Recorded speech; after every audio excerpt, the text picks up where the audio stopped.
السلام عليكم ورحمة الله تعالى وبركاته. لقد أرسلنا رسولنا بالبينات. رجت ملكتنيو تشنيا تأمراتوش لكنال في ذكر المعجزات. النبينا عليه الصلاة والسلام تأمراتوش من صابت أودنا. ببالفو تمرت لنبياتوش سلتسطاچو تأمرايتنال. ነቢያቶች ይዘውት የሚመጡት ተአምራቶች ጊዜያቸውን የዋጀ ተጨባጫቸውን ያማከለ የማህበረሰቡን አስተሳሰብ የመጠነ መሆኑን ተመልክተናል። ሙሳ ምን ተሰጠው፣ ነብዩላህ ኢሳ አለይሂ ሰላም ምን ተሰጣቸው በዝርዝር ተመልክተናል። ነብዩ መሐመድ አለይሂ ሰላቱ ሰላም ደግሞ የመጨረሻው ነብይና ለሰው ልጆች ሁሉ ነው የተላኩት። ስለዚህ የሰው ልጆችን ሁሉ የሚመጥን የሰው ልጆችን ሁሉ ተጨባጭ ያገናዘበ ቁርአን ተሰጥቷቸዋል። በተጨባጭም በርካታ ተአምራቶችን አሳይተዋል። ካሳዩአቸው ውስጥ ያነሳነ አስተምሮቶችን ያወጣን በፍቅር በትውስታ አብረን እንተማለን።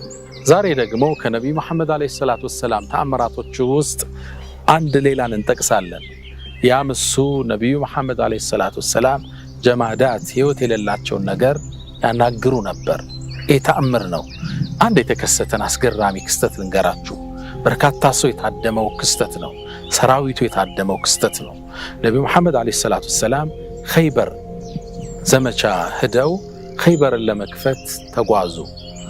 ለቀናት አጠሯቸው። ይሁዶችን በጣም አስቸጋሪ ጥፋት የሰሩ ማህበረሰብ ነበር። ከቁረይሽ ጋር ወግነው ሙስሊሙን ለማጥቃት ያደረጉት የክህደት ታሪክ ሌላ ጊዜ ምን ተርከው ነው። ያን ለመክፈት ሄዱ።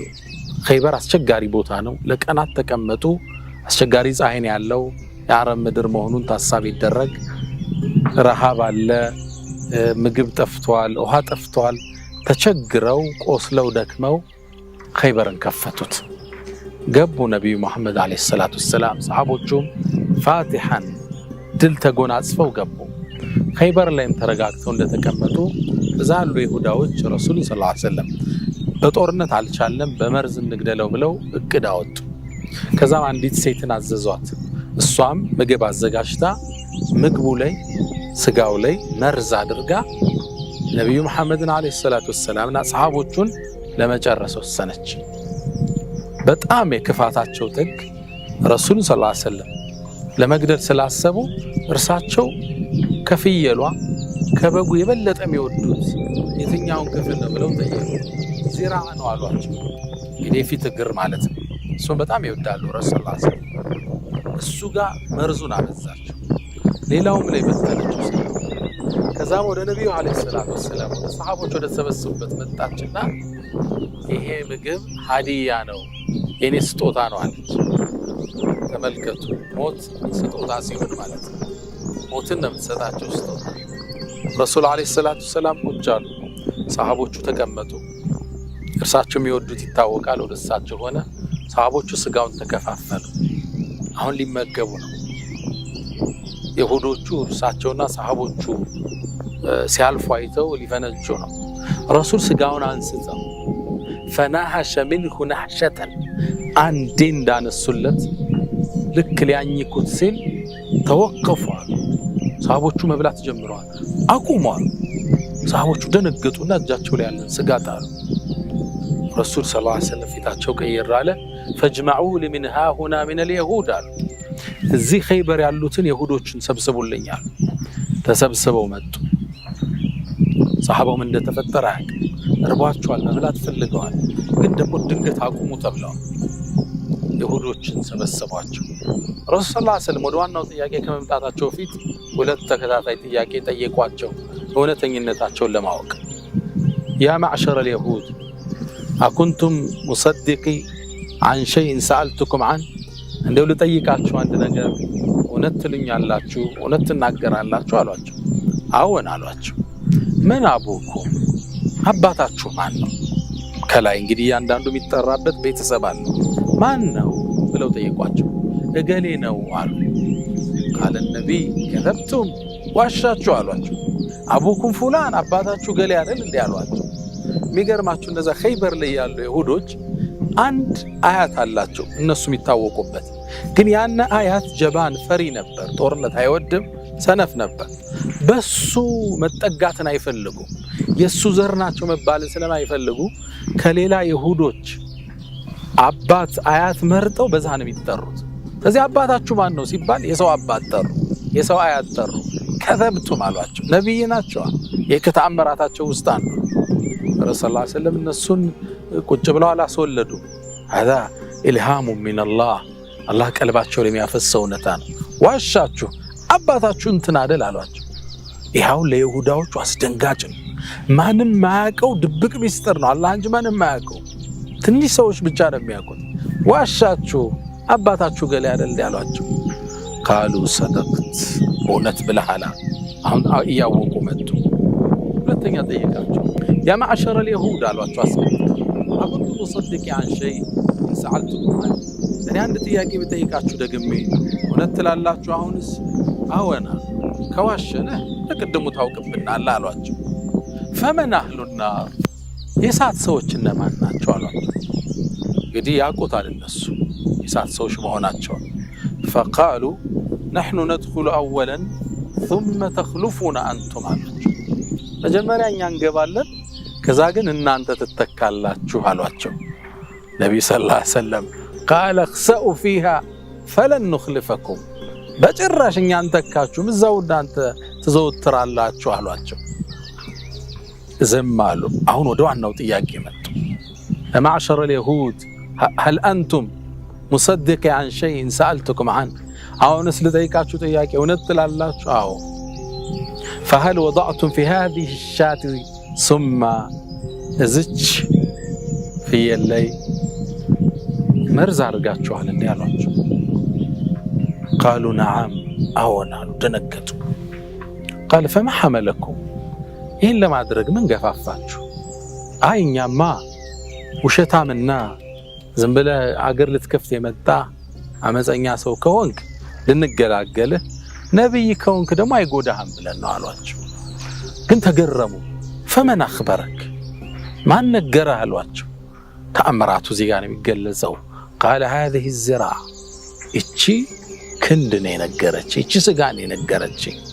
ነብዩ አለይሂ ሰላቱ ወሰለም ሊበሏት ሲሉ ተመርጃለሁ እንዳትበላኝ አለቻቸው። ሰሃቦቹን ጣሉ አሏቸው። ይሁዶቹ ደንግጠው ቆሙ።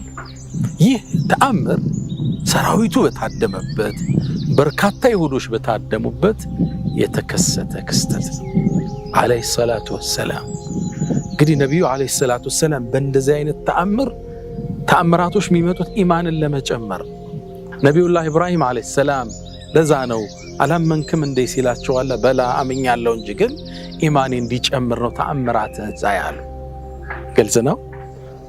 ተአምራቶች እኛም አሁን ምን ምነግራችሁ ኢማናችን እንዲጨምር ለረሱል አለይሂ ሰላቱ ወሰለም ያለን ፍቅር እንዲጨምር እንድንጠነክር የሳቸውን ነብይነት ደግሞ ለሌሎቹ በትክክለኛ ሰነድ ምናወራው ነገር አውተንቲክ ነው፣ صحيح ነው ምነግራችሁ ታሪክ።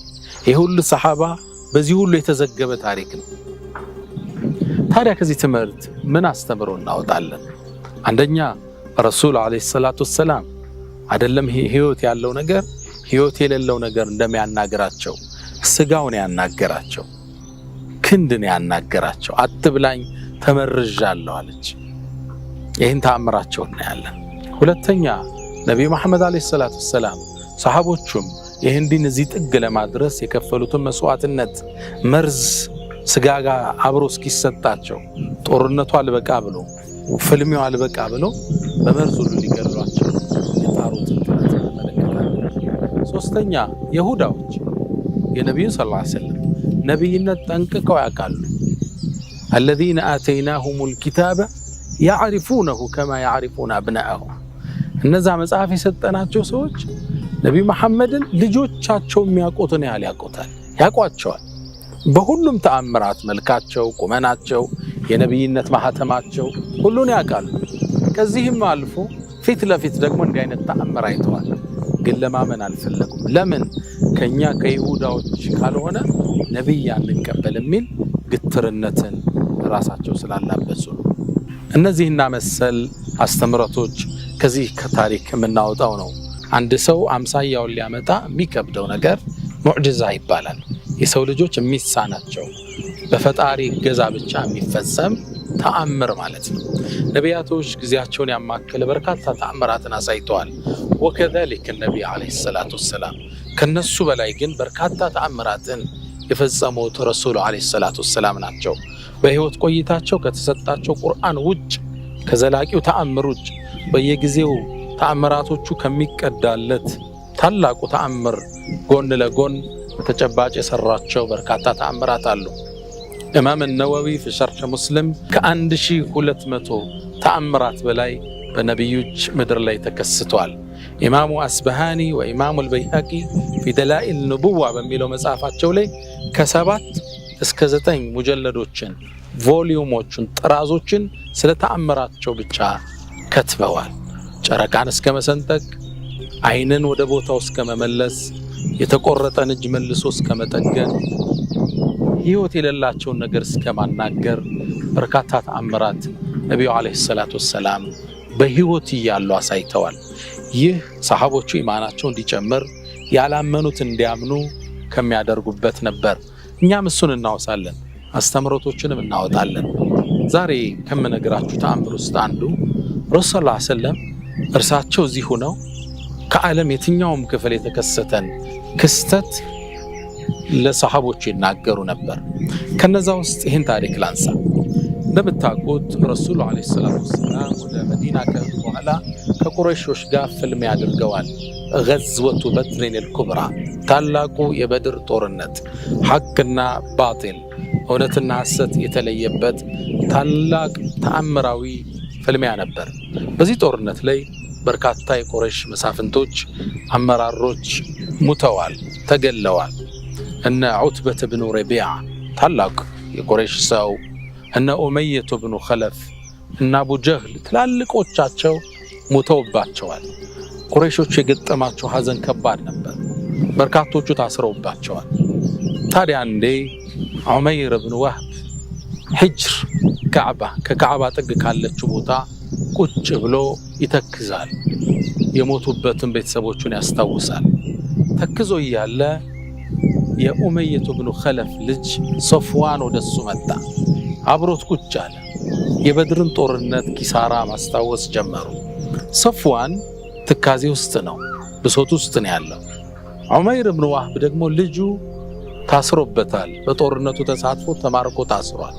ትካዜ ውስጥ ነው የገባው። ላ የጢቡ ልዓይሽ ባዕድ ማለት ጀመረ። ከዚህ በኋላ ህይወት ምኗ ትጣፍጣለች? ትላልቆቻችን ሞተውብን ምን ህይወት ይጣፍጣል ብሎ ተከዘ። ከዛም ስሜት ውስጥ ገባና አንድ ቃል ተናገረ። ወላሂ ለውላ ደይኑን አለየ ቀዳኡ፣ እኔ እኮ ዕዳ ባይኖርብኝ መክፈል የሚገባኝ ወዕያሉን አዑሉ የምንከባከበው ቤተሰብ ባይኖርብኝ ኖሮ ወደ መዲና ሄጄ መሐመድ ላይ እርምጃ በወስድ ደስ ይለኛል። ከዛም ሶፍዋን ይህን ሲሰማ ተገረመ። هذا الكلام أنت تعني የምትለው ንግግር የእውነትህን ነው አለ። አዎን አለ። ምን ህይወት ይጣፍጣል? ትላልቆቻቸው ሞተው። እንግዳ አለው። እንግዲህ ሶፍዋን የአባቱን ንብረት ወስዷል፣ ሀብታም ነው። ዕዳህን እኔ እከፍልልሃለሁ፣ ቤተሰብህንም እንደኔ ቤተሰብ እንከባከባለሁ፣ ጉዳይን ፈጽማል። ተስማሙ። ከዛም ሶፍዋን ለዑመይር ብኑ ወህብ ቆንጆ ፈረስ አዘጋጀለት። በጣም የተሳለ ሰይፍ አዘጋጀለት። ሰይፉም በመርዝ እንዲነከር ተደረገ። ምክንያቱም ሲወጋ የተወጋው ነገር እንኳን ባይገል መርዙ ተሰራጭቶ ግለሰቡ እንዲገለው ለማድረግ ታስቦ ሶፍዋን ዑመይርን ተሰናበተ። ፈረሱ ላይ ወጣ። እንግዲህ እዛ ሄዶ መልእክተኛው ላይ እርምጃ ሲወስድ በህይወት እንደማይመለስ ያውቀዋል። መካንም ለመጨረሻ ጊዜ አይቶ ተሰናበታት። የፈረሶቹ ኮቴ ወደ መዲና መዲና ደረሰ። ፈረሱን አንድ ቦታ አሰረ። ከዛም ያን በመርዝ የተነከረን ሰይፉን አንገቱ ላይ አድርጎ ወረደ። መልእክተኛው የት እንዳሉ ጠየቀ። መስጂድ መሆናቸውን አወቀ። ወደ መስጂድ አቀና። መስጂዱ ጋር ሊገባ ሲል ሰይድና ዑመር ከርቀት ተመለከቱት። هذا عمير الذي حرش الجيش يوم بدر። ይሄ ዑመይር አይደል እንዴ ሰራዊቱን ከርቀት ሆኖ የቆጠረው እሱን የቆጠረ 300 አካባቢ አላሚ ትንሽ ቢቀንሱ ትንሽ ቢጨምሩ ነው ብሎ ቆጥሮ የነገራቸው ለቁረይሹ ለጦርነቱ ቀን እሱ ነው። ሰራዊቱንም ሲያነሳሳ የነበር ለጦርነት እሱ ነው። ሰይድና ዑመር ሳት ለብሰው ሳት ጎርሰው መጡ። ወደ ነብዩ እንዳይደርስ መከልከል ሲፈልጉ አጋጣሚ ግን እሱ ደርሷል። ያው መስጂዱ ደግሞ በጣም ሰፊ አይደለም። ከዛ ነብዩ ፊት ቆመ። እሱ ሐሳብ ረሱል ሰለላሁ ዐለይሂ ወሰለም በወሬ አዘናግቶ እርምጃ መውሰድ። ከዛም ነብዩ አለይሂ ሰላቱ ወሰላም ያ ዑመይር ማ አቅደመክ ምን አመጣህ ወደ መዲና አሉት። እሱም ዝግጁ ነበር ይህን ጥያቄ እንደሚጠይቅ ያውቀዋል። እንዲህ ብሎ መለሰላቸው የመጣሁትማ ልጄ እናንተ ዘንድ ምርኮኛ ሆኖ ታስሯል። ታዲያ እሱን ነፃ ለማውጣት ያው ቤተሰብ አይደለን የአንድ ሀገር ሰዎች ለዛ ብዬ ነው አላቸው። ረሱሉም አለይሂ ሰላቱ ወሰላም ወደ አንገቱ ተመለከቱና ወሃዘ ሰይፍ አሉት። ይህ አንገት ላይ ያለ ሰይፍ ታዲያ ምንድነው? ጥያቄው ተገቢ ነው። ልጁን ነፃ ሊያወጣ የመጣ ከፍሎ ሊያወጣ የመጣ አባት የብር ፖርሳ እንጂ በትከሻው ሚዝ ሰይፍ አይደለም። ግልጽ ጥያቄ ነው። ማሃዘ ሰይፍ አሉ። ሰይፉን እንዲያየና ቀበሐ አላሁ ምን ሲዩፍ ፈሀል አግነት አና ሸይአን የውመ በድሪን ምን ዋጋ አለው ብላችሁ የበድር ቀን ጠቀመን እንዴ? ደግሞ ሰይፍ ምን ዋጋ አለው? ከፈረስ የወርጀ ስመጣ ረሰቻው አንገቴ ላይ እንደተቀመጠ ነው አላቸው። ረሱል ሰለላሁ ዐለይሂ ወሰለም ትክ ብሎ አዩትና ያ ዑመይር ሰድቅኒ ማ አቅደመክ እውነቱን ንገረኝ ለምን መጣህ አሉት። እንዴ ምን ያመጣኛል? ልጅን ምርኮኛውን ነፃ ላወጣ ነው የመጣው አላቸው። ረሱል አለይሂ ሰላቱ ወሰላም አስከተሉ ያ ዑመይር ፈማዛ ሸረጥተ ሊሰፍዋን ፊል ሒጅር አሉት። ከአባጠን ሁናችሁ ለሰፍዋን የገባህለት መስፈርትና ቃል ኪዳን ምንድነው አሉት። ወመሸርጥ እንዴ የምን መስፈርት ነው? ድንግርግር አለ። እውነቱን ረሱል ሰለላሁ ዐለይሂ ወሰለም ገለጡለት። አንተና እሱ አሉት ከአባጥቅ ቁጭ ብላችሁ እሱ ዕዳህን ሊከፍልልህ ቤተሰብህን ሊንከባከብልህ እኔን ልትገለኝ አልተወያያችሁም እንዴ አሉ። ዑመይር ይሄን ሲሰማ ደነገጠ። ከዛም አለ የአላህ መልእክተኛ ኩና ንከذቡ ካሁን በፊት እናስተባብል ነበር ውሸት መስሎን፣ አሁን ግን እውነቱ ተገለጠልኝ። ይሄን ነገር እኔና ሶፍዋን ብቻችን ከአባጥቅ ጉነን የተመሳጠርነው ሚስጥር ነው፣ ማንም አያውቅም። ይሄን ነገር አላህ ቢያሳውቅህ እንጂ እንዴት ልታቀው ትችላለህ? አሽሃዱ አነከ ረሱሉላህ ወአላ ኢላላህ እርሶም የአላህ መልእክተኛ ነዎት ከአላህ ውጭም ሌላ ጌታ የለም ማለት እስልምናን ተቀበለ ዑመይር ኢብኑ ወህብ። ከዛም ይሄን ተቀብሎ አልተወም። መልእክቱን ለማድረስ ወደ መካ ተመለሰ። ቃሉንም ሞላ። ለነብዩ መሐመድ ሰለላሁ ዐለይሂ ወሰለም አንድ ቃል ገብቷል። የአላህ መልእክተኛ እስካሁን እውነቱን ስላልተ አሁን እውነቱ ተገልጦልኛል። ይሄን የተገለጠልኝን እውነት እርሱን አዛብ አረኩበት ባስቸገርኩበት መካ ገብቼ እውነቱን ማወጅ አለብኝ አለ። ከአባ ጥግ መጣ። ህዝቡን ስለ ነብዩ ሰለላሁ ዐለይሂ ወሰለም ትክክለኛ ነብይነት፣ ስለ ቁርአን ትክክለኝነት የእርሳቸውን ተአምር ማወጅ ያዘ። ናም ሰፍዋን ባይሰልምም ዑመይር እስልምናውን አሳምሮ ተቀበለ። ከዚህ ተአምር ምን እንረዳለን? መጀመሪያ ነብዩ አለይሂ ሰላቱ ወሰላም ከተአምራታቸው ውስጥ በገይብ ሩቅ ቦታ የተፈጸመን ማወቃቸው። የመን ላይ ሊፈጸም ይችላል፣ መካ ላይ ወረበር ይፈጸማል። ረሱል ሰለላሁ ዐለይሂ ወሰለም ይሄ ነገር ተከሰተ ብለው ይናገራሉ። ከዛም ሰዎቹ ሲመጡ ሲጠየቅ እውነቱ ይወጣል። ልክ አሁን ዑመይር መጥቶ መካ ላይ ያወሩትን መዲና ላይ እንደተገለጠው ማለት ነው። የመጀመሪያው እሱ ነው። ሁለተኛ ነብዩና አለይሂ ሰላቱ ወሰላም እርሳቸውን ለመግደል ያልተደረገ ሙከራ እንደሌለም እንመለከታለን። ሶስተኛ እነ ዑመይር የሚያሳየው እውነት አንዳንዱ ሰው ስትገልጥለት ለመቀበል ሲያመጥ ታየዋለህ። እውነት ከመጣ ትክክለኛ እውነት የሚፈልግ ሰው ፊት ለፊት ቀጨም አድርጎ እድሉን መጠቀም እንዳለበት ከዚህ ታሪክ የምንማረው ነው። ቀጣይ ትምህርቶችን እንቀጥላለን። ወሰለላሁ ዐለይሂ ወሰለም ወባረከ አለ ነብይና መሐመድ። ሰላም አለይኩም ወራህመቱላሂ ተዓላ ወበረካቱሁ።